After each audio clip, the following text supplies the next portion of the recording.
Hey folks, it's attorney Bob Lightfoot from Reinhardt Berner Van Duren, and I just want to update you. It is April 16th, 2020, and I want to update you on what's going on with assisted living facilities and nursing homes. I did attend both assisted living and nursing home forums this week, the last two being today. And I want to provide you with a brief summary if you didn't get a chance to attend that, just to let you know what's going on. I think the issues are kind of narrowing. They're not so all over the place as we've sort of settled in now with COVID-19 and our procedures and policies and visitation and everything. I guess the big thing this week was kind of the big hullabaloo from the Board of on Aging and Long-Term Care, who put out the memo restricting window visits for families and visitors, which then was promptly retracted yesterday, or I think actually Tuesday afternoon, after the governor's office called the Board of on Aging and Long-Term Care and said, can't do that. That's not what we had contemplated. So a little bit of oops there. Although we did have reports of some pretty severe violations of window visitations with kids being lifted in and into the facility through windows and screen kissing and touching, things that, it's always a couple people got to spoil it for everybody, right? So that was the big thing. Next, let's talk about PPE because that's still critical. There's still a lot of shortages. I know especially assisted living is kind of getting the short end of the stick. It remains true that the only PPE that's being distributed to assisted living is if there is a COVID positive resident in your facility. And the procedure for going through, if you do have a positive patient or resident, is number one, you have to answer the two questions. Are you a long-term care facility? And yes, assisted living is, they've made clear, is a long-term care facility during this crisis. And two, do you have a COVID positive resident? If you answer yes to those, you go to step two, which is to try every option available other than a request from the National Strategic Stockpile being held in the State Emergency Operations Center right now in Wisconsin. That means trying to use any and all options available to you, your vendors, sources, community sources. And if that ends up a complete blank and you can't get any, then you are allowed to request on a PPE reserve request form the PPE you need, and that needs to be sent to your county emergency manager. You can find the form at dhs.wisconsin.gov/COVID-19/PPE.htm as in Mary. Once again, that's dhs.wisconsin.gov/COVID-19/PPE.htm as in Mary. So you don't have COVID positive, you're still not eligible for PPE, and that, to that extent, you go back to step two of the prior procedure, which is explore all your options. They encourage you at DHS to reach out to your county emergency manager. That is also listed on the website that I just gave you. And hopefully, if you have some emergency situation, such as a client I got a call from the other night where they were expected to take a hospital patient back and had no PPE, that to me would be a situation to call the county emergency manager and request even just minimum PPE so that that resident could return from the hospital back to their home, your facility. Then, before they got to the Q&A, there were a few issues that had been coming up constantly. So there are a few bits of information. I'm going to give you a lot of websites here, but that's kind of what it was. They wanted to emphasize the Health Alert Network communications and make sure that you were aware of where to find those. So you're going to go to the DHS Wisconsin website again, dhs.wisconsin.gov/COVID-19 HAN as in Nancy .htm as in Mary. HAN being Health Alert Network .htm as in Mary. Once again, dhs.wisconsin.gov/COVID-19/HAN as in Nancy .htm as in Mary. Health Alert Network communications. Next, there's been some question about how to clean and disinfect your facilities properly.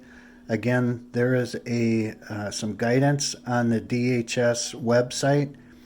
I found it. I'm going to give it to you here. Again, it's dhs.wisconsin.gov/library/P as in pot -02618.htm as in Mary. That's dhswisconsin.gov/library/P as in pot -02618.htm. That is disinfection guidance.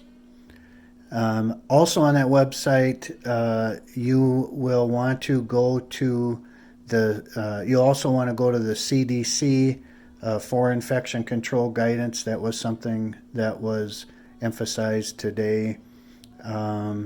CDC has a website on prepping for COVID-19 for long-term care facilities and nursing home key strategies. This is something DHS wants you to be aware of. So again, if you go to the CDC website, you will be able to find that. Here we go. It's kind of long. cdc.gov/coronavirus/2019-N as in Nancy, COV as in vampire, /HCP as in pot, /long-term-care-strategies.htm as in Mary, L as in Larry.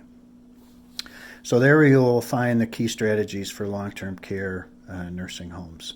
The other big question that came up was with regard to employees and return to work. Now here I've shortened up the websites for you somewhat.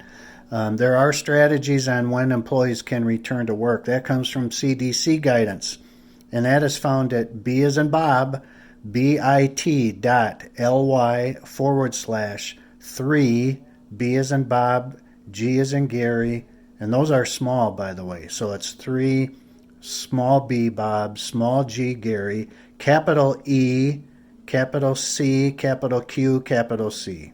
All right, so that is return to work criteria from the CDC. Next, there is some CDC guidance for retirement communities and independent living, and I've been getting some calls as well about how to handle independent living situations. There's some good guidance. I've shortened up the website again. It's small b as in Bob, bit.ly/2, capital V as in vampire, small e, small y, small v as in vampire, small q, small p as in pot. So that is the guidance for independent living. Then there is also some guidance in that same area for preventing spread in independent living and retirement communities. Going back to the criteria for return to work, there's also some good guidance just on healthcare worker questions at the CDC website. And I found that, these are not easily navigable websites. So I'm trying to provide you the specific website here so you can go right to it.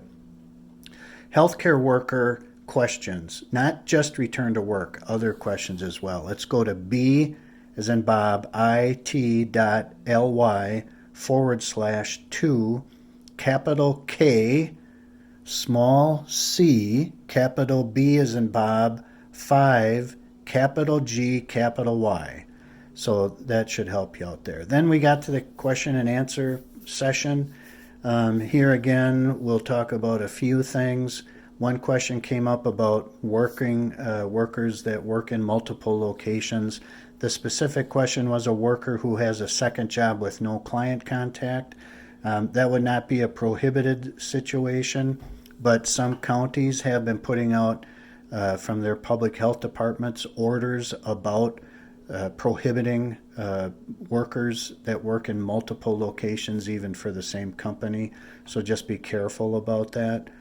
There are some questions that came up about the waiver/variance requests that have been coming into BAL in terms of communicable disease and TB screening, both for employees and residents. I have revised the templates that I sent to WALA. WALA is going to be checking with Jerry Reederer at DHS about those, and hopefully we'll be getting those out soon. They wanted some additional criteria put in those variance requests, and we've complied with that, and we're going to get those approved and sent out. So watch for a WALA blast. I think we're going to share them with Leading Age too, so either WALA or Leading Age. Next question was what temp people should be using for employee screening and sending home. 100.0 Fahrenheit, that's the temperature. Question, could a community extend visitor restrictions even when those get lifted?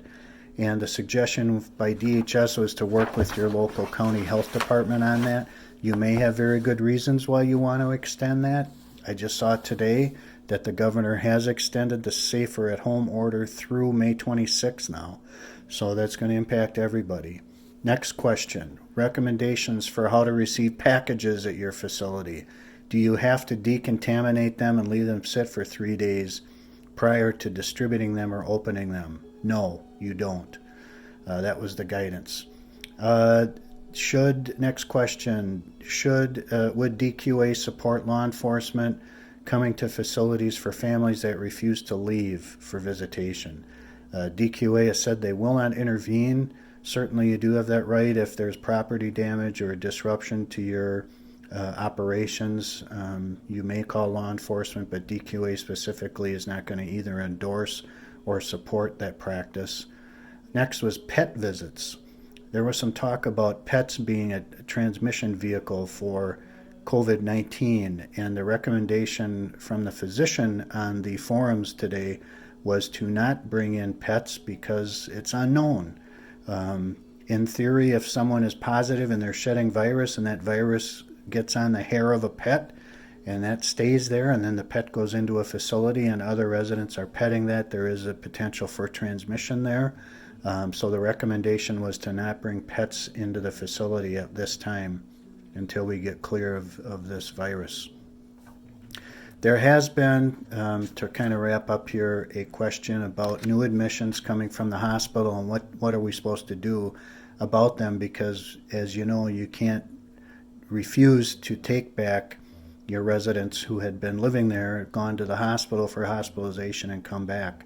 So it would be different for a couple different types of situations. If someone went out, was not treated for COVID-19, but went out for some other reason, you'd have to evaluate them to see if there truly is a reason that they should be quarantined or at least segregated in a separate dedicated area.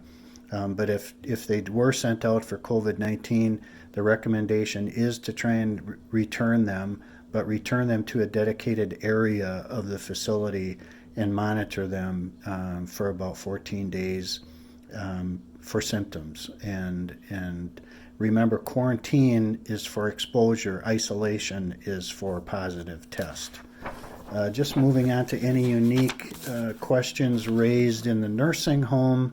They did go through the same PPE issues I went through at the beginning of this video. There was a question about bed holds, sort of in line with these hospital transfers. Ann Angel just said they do have to come back to the same bed. If it exceeds the 15 days of the bed hold, then they should return to the next available bed, but the nursing home is their home and they need to return.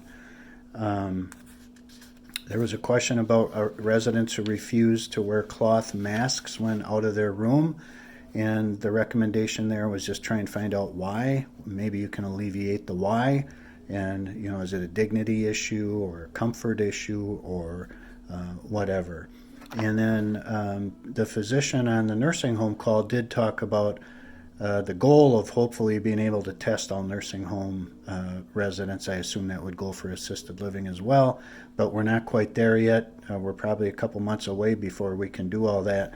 But that one facility did have success obtaining enough tests to cover all their residents and then driving those tests to the state lab for a quick turnaround. So just a little bit of information there. So I hope you're all doing well. I am still getting calls with various issues. Feel free to call me at Reinhardt. You can reach me. My contact information will be on this video.